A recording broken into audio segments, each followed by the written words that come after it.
اور خبر یہ ہے کہ ایم کیو ایم کے رہنما ڈاکٹر فاروق ستار نے AIY نیوز سے گفتگو کی۔ ایم کیو ایم پاکستان مسلم لیگ نون کی حلیف جماعت ہے۔ انہوں نے کہا کہ گورنرشپ ایم کیو ایم کا حق ہے جس حق سے محروم کیا جا رہا ہے۔ مزید بتائیں گے رافع حسین، بتائیے گا۔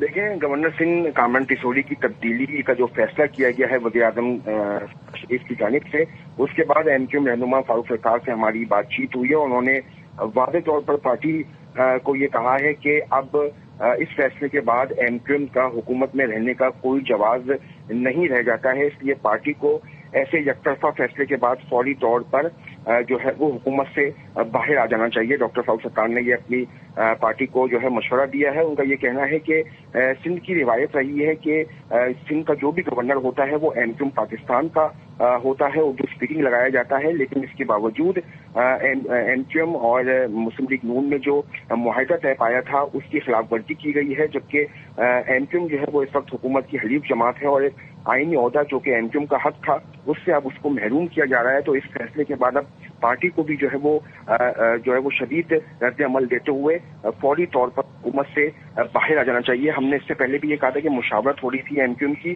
اور ایم کیو ایم یہ سوچ رہی تھی کہ وزارتوں سے پہلے جو ہے وہ باہر آ جانا چاہیے، لیکن اب فاروق ستار نے ایم کیو ایم کے جو مرکزی رہنما ہیں انہوں نے یہ پالیسی دی ہے کہ اب حکومت میں رہنے کا کوئی جواز نہیں ہوتا ہے۔